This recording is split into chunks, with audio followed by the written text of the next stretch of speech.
Olá, amiguinhos do sétimo ano, voltando aqui com um vídeo dessa semana, aula sobre a conquista espanhola. Nós vamos continuar falando então sobre conquista espanhola. Para esse vídeo de hoje, eu vou estar utilizando a atividade que vocês vão fazer mesmo para explicar a matéria. Então, como você pode ver, o título segue dizendo conquista espanhola. Então, a gente tem um textinho pequenininho, duas imagens e mais duas atividades bem fáceis de fazer. Lembrando que durante a semana eu vou postar mais uma atividade que também é bem fácil de ser feita e a gente vai aprofundar um pouco mais nesse conteúdo sobre o Zoom, certo? Então vamos lá. Bom, o texto ele é esse aqui e eu vou fazer a leitura.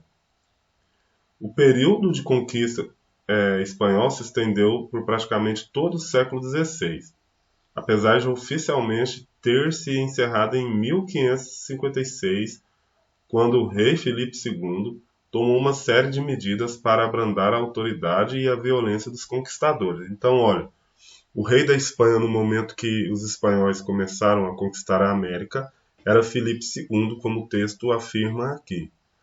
O século XVI é o século que vai de 1501 a 1600. E o texto diz que em 1556 essa conquista ela terminou oficialmente, porque os povos pré-colombianos já haviam sido conquistados pelos espanhóis. Então, nesse momento, a partir de 1556, essa conquista ela se encerra oficialmente. Por quê? Porque o rei Filipe II ele decide abrandar a autoridade e a violência, ou seja, ele diminuiu, ele amenizou, ele parou de agir com tanta violência contra os povos pré-colombianos, que também já estavam bem submetidos, eles já não estavam conseguindo mais oferecer resistência como eles ofereceram no primeiro momento. Continuando. Esses conquistadores, chamados também de adelantados, então quando você ouvir a palavra adelantado dentro desse conteúdo, entenda que está se falando dos conquistadores espanhóis, os adelantados. Chegavam à América com recursos próprios, trazendo consigo um pequeno exército e a resolução de não voltarem de mãos vazias. Como nós vimos lá alguns dias atrás, o Hernán Cortés, com os astecas, ele era um desses adelantados. E a gente vai falar dele de novo hoje mais um pouquinho. Então eles vinham para cá com recursos próprios. É a mesma coisa de, por exemplo, eu viver nessa época, estar vivendo na Espanha, ter dinheiro, mas querer fazer mais dinheiro ainda, aumentar a minha riqueza, ficar sabendo que na América tinha condições de encontrar ouro, e aí eu pego os meus recursos, contrato uma equipe, contrato um exército, monto um navio e venho para a América para ganhar dinheiro. Quanto mais dinheiro eu conseguir, melhor. No momento que eu atinjo a minha meta, eu deixo a América e volto para a Europa.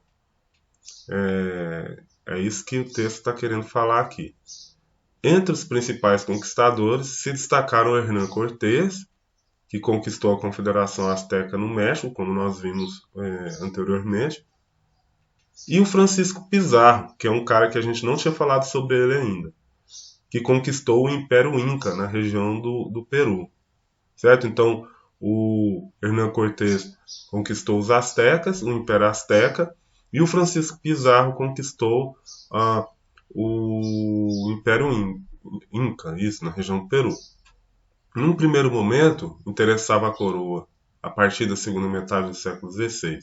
Contudo, essa autonomia passou a incomodar a Espanha, que passou a interferir e agir no sentido de impor a vontade do soberano nas regiões já conquistadas. O que o texto está querendo dizer aqui?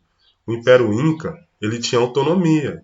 Os espanhóis permitiam que o Império Inca continuasse com seu rei, tivesse sua forma de governo. Então ele dava autonomia para esse império. Era como se ele fosse independente. Mas chegou um momento, na segunda metade do século XVI, que os incas começaram a incomodar a conquista espanhola. E aí o rei decidiu dominar o Império Inca. E aí o Francisco Pizarro conquistou aquela região e fez guerra contra o imperador dos Incas naquele momento, e a gente vai descobrir um pouquinho sobre isso durante esta aula. Vamos ver aqui as imagens que aparecem na nossa atividade. A imagem 1, ela tem o título A Captura de Atahualpa, ou A Batalha de Cajamarca, certo? Essa imagem 1, ela retrata a guerra que Francisco Pizarro fez contra o Império Inca. E aqui eles estão capturando o rei Atahualpa, que era o rei Inca, certo? Os reis lá, os imperadores lá eram conhecidos como os Incas. Por isso que o império também é conhecido como Inca. E aí o Atahualpa foi capturado nessa batalha aqui. Aconteceu na tarde de 16 de novembro de 1532, na praça principal de Cajamarca, alcançando seu objetivo de capturar o Inca Atahualpa. Vamos entrar aqui na internet só para a gente relembrar alguma coisa do Império Inca. Eu vou pesquisar aqui sobre uma das cidades mais famosas que o Império Inca produziu durante a história. Tá vendo? Machu Picchu. Essa cidade foi descoberta recentemente no século XIX, se não me engano, ou no início do século XX. Abrir a imagem aqui maior.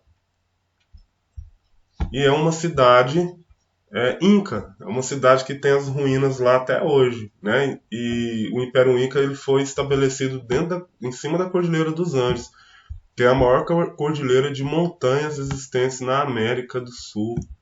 E ali os Incas eles desenvolveram uma grande tecnologia na arquitetura, como a gente pode ver na imagem. Eles construíam no processo de terraço e plantavam na encosta da montanha.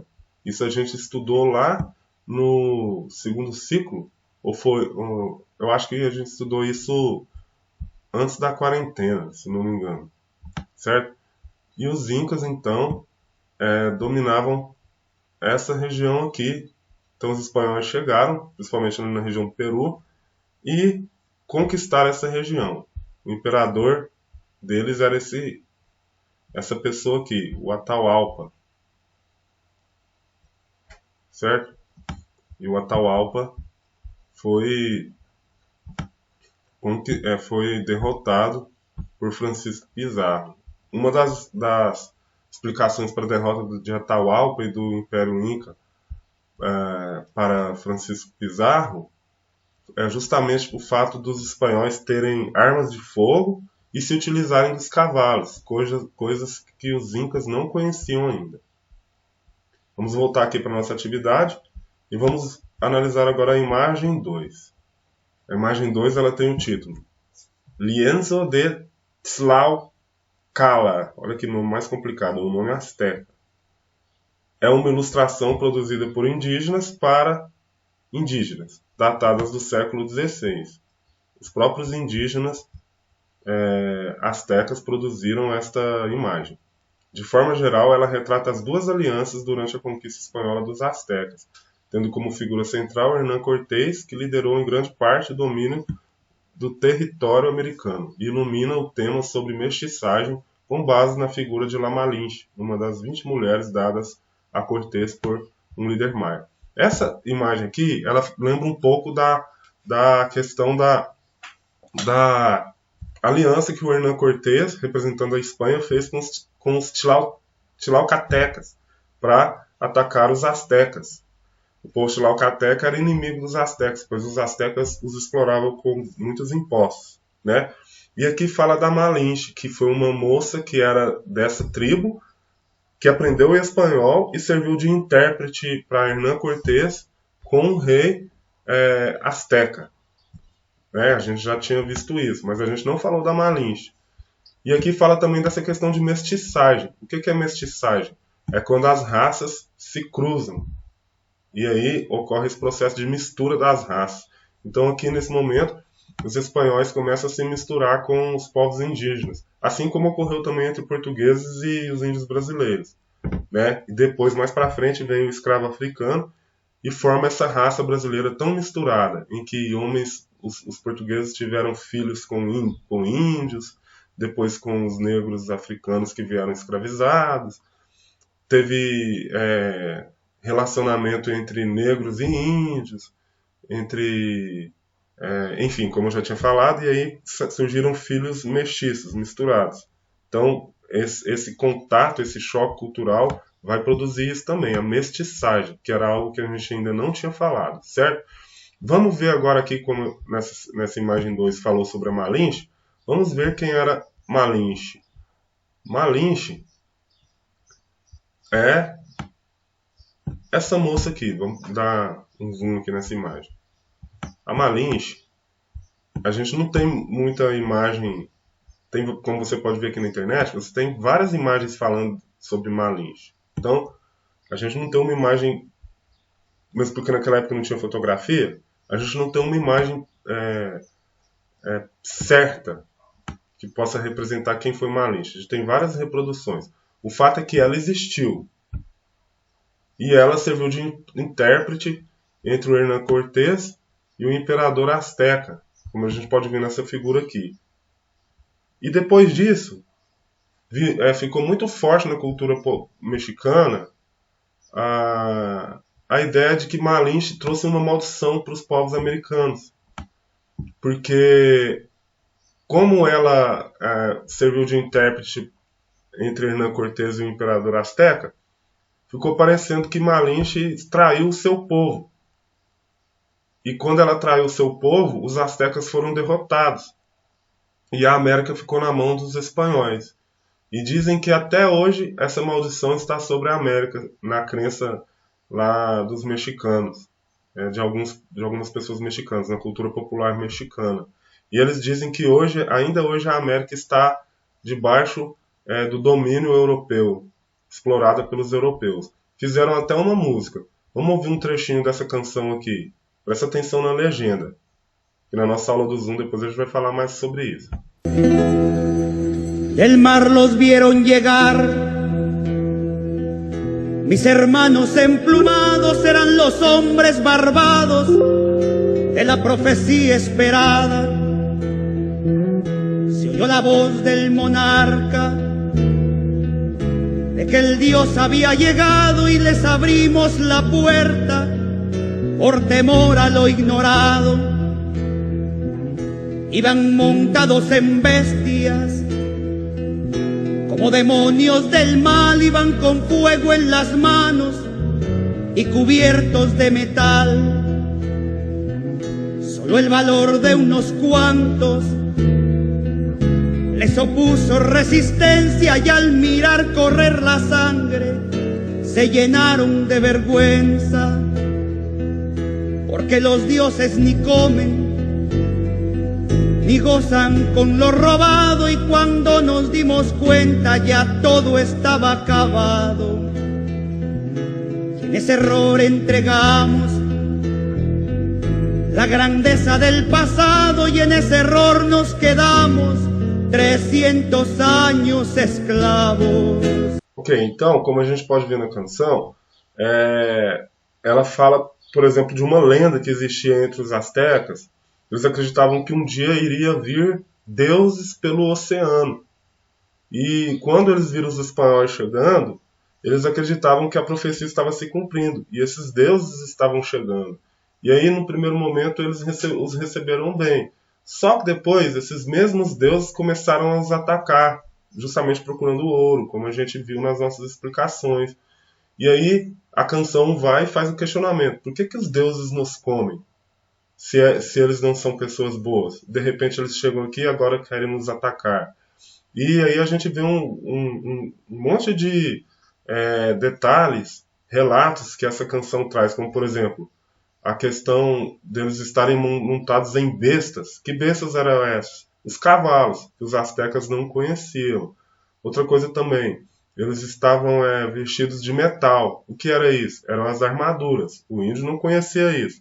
E uma série de outras questões que essa canção trata.